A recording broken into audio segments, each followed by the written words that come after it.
High আপা, high. ভালো আছেন? হ্যাঁ, ভালো আছি। আপনি কি এখানে বেড়াতে আসছেন? হ্যাঁ, আমরা এখানে বেড়াতে এসেছি, পুরো টোটাল আমাদের ফ্যামিলি নিয়ে আমরা বেড়াতে এসেছি। কলকাতা হচ্ছে মেচেদা থেকে আমরা এসেছি। একটা মানে ঘোরার জায়গা, সমুদ্র যেহেতু ভীষণ ভালো লাগছে। আহ, তো আপনার নামটা কি? আমার নাম হচ্ছে রুকসানা শেখ। আহ, কত তারিখে আসছেন? এই তো আজকেই আমরা এই সবে সকালে আসলাম। আর মেচেদা থেকে আমরা এসেছি, আমাদের টোটাল অল ফ্যামিলি আমরা সবাই মিলে একসাথে এসেছি বেড়াতে। যেহেতু সমুদ্র খুব ভালো লাগছে। এইখানে কি বর্তমানে একাই আছেন না আপনার সাথে আর কেউ না আছে? না, আমাদের পুরো অল টোটাল ফ্যামিলি এসেছে, মানে মামা ঘর থেকে বাস ছাড়া হয়েছে, আমরা পুরো অল টোটাল ফ্যামিলি এসেছি আমরা। ভীষণ ভালো লাগছে। এখন সি বিচে কে কে আছেন? এখন আমার মেয়ে আছে, এই এই তুইও থাকাতে বল, ওটাও মেয়েরই মতো, মানে মামাতো ভাইয়ের মেয়ে। হ্যাঁ, সব আমরা এসেছি, ভীষণ ভালো লাগছে। আর আপনার সঙ্গেও মিট হয়ে ভালো লাগলো, যেহেতু আপনি বাংলাদেশের মানুষ, আপনার সঙ্গে মিট করলাম, ভালো লাগছে। ওকে। ঠিক আছে, এনজয় করেন। হ্যাঁ।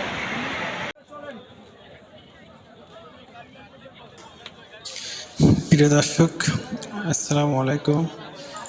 আশা করি আপনারা ভালো আছেন। আমরা বাংলাদেশ থেকে এসেছি কলকাতার মেদিনীপুরে অবস্থিত দীঘা সমুদ্র সৈকতে। এটা সন্ধ্যার আগ মুহূর্তের দৃশ্য। যদি এখন শীতকাল, তারপরে প্রচুর পর্যটকদের পর্যাপ্ত ভিড় আছে, যেটা আপনারা স্ক্রিনে দেখতে পাচ্ছেন। এটা শীতকাল যেহেতু বলেছে, আপনারা দেখতে পাচ্ছেন ম্যাক্সিমাম দর্শকের গায়ে শীতের পোশাক পরা আছে। এটা শীতের ভিতরে যদি সমুদ্র সৈকতে একটু শীত বেশি, কারণ এখানে বাতাস, মৃদু বাতাস বয়। তারপরে সবাই সমুদ্রের আকর্ষণে এই মেদিনীপুরে, যেটা দীঘা সমুদ্র সৈকত কলকাতায় পরিচিত, এখানে সবাই বেড়াতে আসছে। মূলত যারা সমুদ্রকে ভালোবাসে তারা আসলে কোনো বিষয় বিবেচনা করে না, যখনই মন চায় তখনই চলে আসে। তারপর অনেক সময় আপনারা দেখতেই পাচ্ছেন, এটা একদম সন্ধ্যার আগ মুহূর্ত। বেশ যথেষ্ট শীত পড়ছে, যদিও এই মুহূর্তে কলকাতা শহরের ভিতরে তেমন শীত নাই। তারপরও দর্শনার্থীর ভালো আনাগোনা আছে, আপনি দেখতে পাচ্ছেন সূর্য প্রায় ডুবো ডুবো ভাব।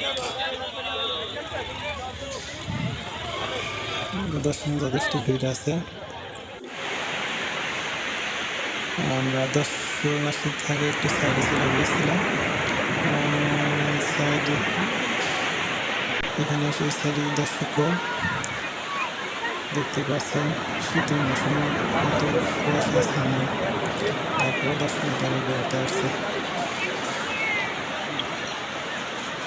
বাতাসের তেমন গতি নাই, যে কারণে আসলে ঢেউরও তেমন গতি নাই। ঢেউগুলো খুব আস্তে আস্তে সমুদ্র করে আসতে পড়ছে এবং অনেক দূর থেকে খুবই আস্তে আসছে। যদি প্রচণ্ড বাতাস বইতে বা ঝড়ো হাওয়া হতো, তাহলে এই ঢেউ অনেক উঁচু হয়ে খুব দ্রুত আসতো এবং আপনার ঢেউ গর্জনগুলো শুনতে পাচ্ছেন। ঠিক আছে, প্রিয় দর্শক, আমাদের ভিডিও দেওয়ার জন্য আপনাদের ধন্যবাদ এবং আমাদের সঙ্গে থাকবেন। আশা করছি পরবর্তীতে আমরা আরও ভালো ভিডিও আপনাদের দেখানোর চেষ্টা করব।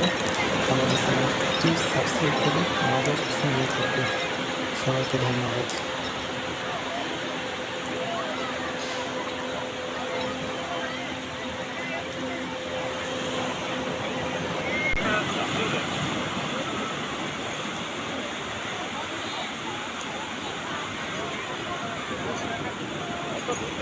যারা